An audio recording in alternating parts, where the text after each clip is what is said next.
안녕하세요. 현대사회와 윤리 과목, 그 중에서도 팩트풀니스에 대해 강의할 신문방송학과 신유담입니다. 여러분은 팩트풀니스라는 단어 또는 책에 대해서 들어보신 적이 있으신가요? 아마 들어보거나 책을 통해 접하신 분들도 있으실 테고, 또 생소하신 분들도 있으시겠죠? 오늘은 조금은 낯설지만 앞으로의 삶을 살아감에 있어 아주 중요하고 또 심오한 개념인 팩트풀니스에 대해 알아보려 합니다. 팩트풀니스라는 개념에 대해 저자는 사실 충실성이라는 말로 정의합니다.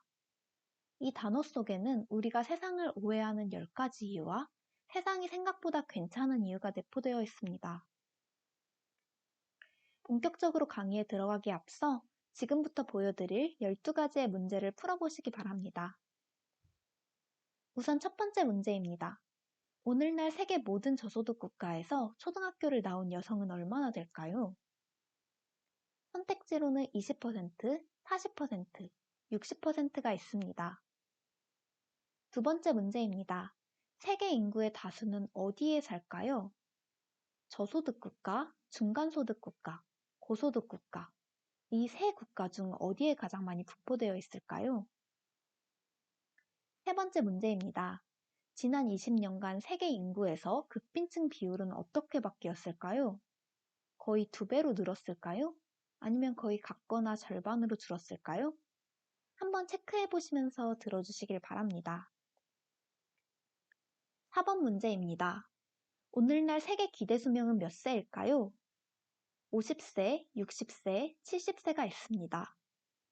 5번 문제입니다. 오늘날 세계 인구 중 0에서 15세 아동은 20억입니다.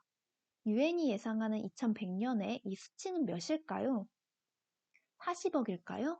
30억 또는 20억일까요? 6번 문제입니다.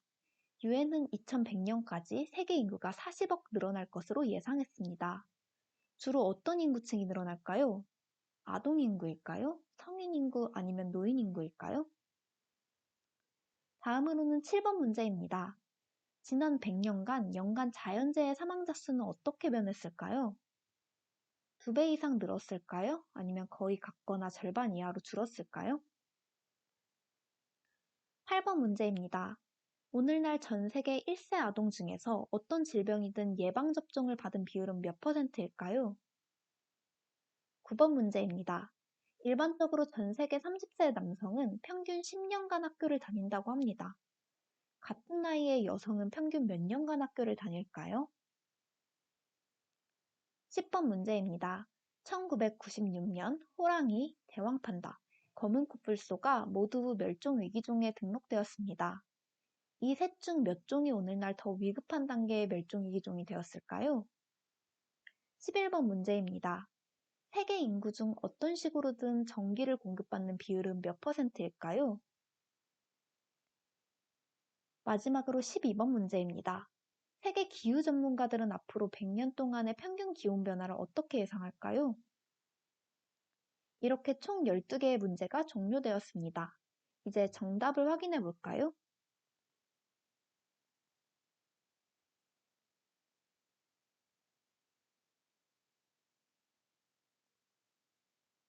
어떤가요? 생각한 만큼 많이 맞추신 것 같나요? 아니면 생각했던 답과 실제 답이 너무 크게 달라 놀라셨나요?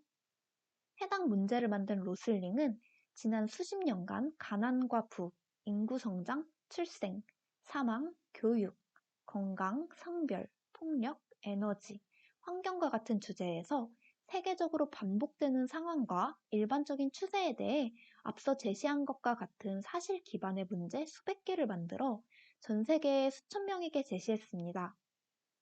이 문제들은 복잡한 문제도 아니고 함정이 있는 문제도 아닙니다. 분명 관련 자료가 충분하고 논쟁의 여지가 없는 극히 사실만을 활용하여 만든 문제입니다. 그런데도 사람들은 대부분이 정답을 맞추지 못한다고 합니다.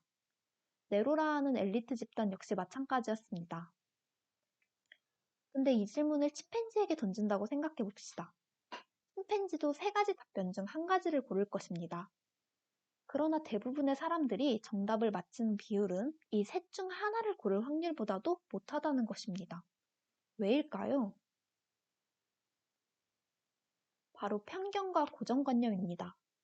지식의 유무와 관계없이 이토록 많은 사람들이 부정적인 대답을 하는 이유는 과도하게 극적인 세계관 탓입니다. 사람들의 생각 속에서 이 세상의 상황은 점점 악화되고 있습니다. 전쟁, 폭력, 자연재해, 인재, 그리고 부패, 시간이 갈수록 극심해지는 빈익빈 부익부, 자원 고갈 문제, 이런 수많은 악재들 속에서 어느새 사람들의 인식 속에서 이 세계는 인종으로, 그리고 동서양으로, 빈곤층과 부유층으로 여러 이분법적이고 과도하게 극적인 세계관이 생겨났고, 세상은 계속 변화하고 있음에도 이를 인지하지 못하고 있습니다. 이러한 사실을 등진 무지의 팩트풀니스의 저자인 한스 로슬링은 심각성을 느끼게 되었습니다. 세상이 무지할 수밖에 없는 이유, 이 무지를 깨기 위해 수년간의 노력을 하였고, 이런 팩트풀니스라는 개념을 만들어냈습니다.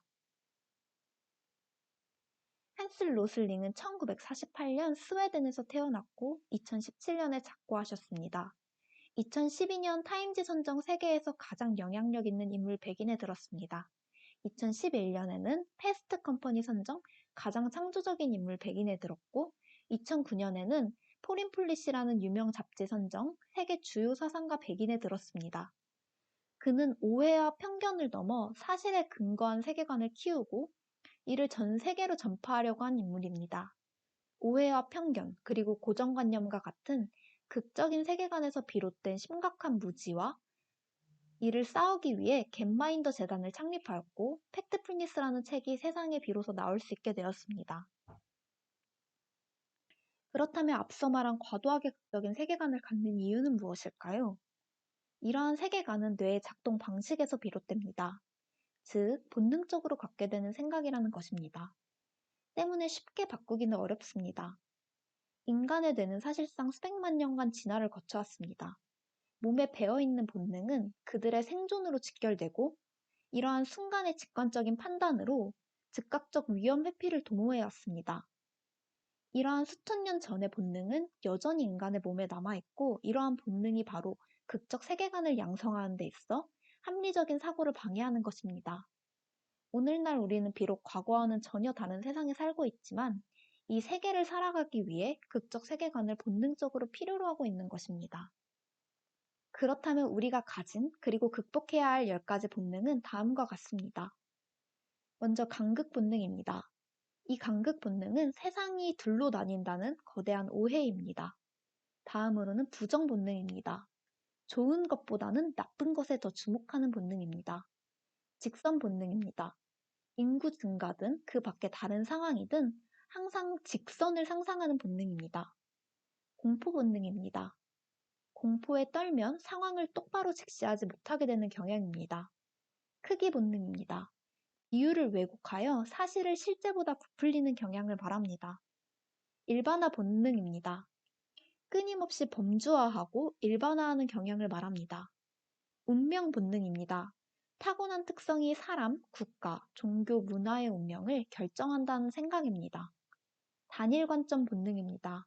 단일한 원인, 단일한 해결책을 선호하는 경향을 말합니다.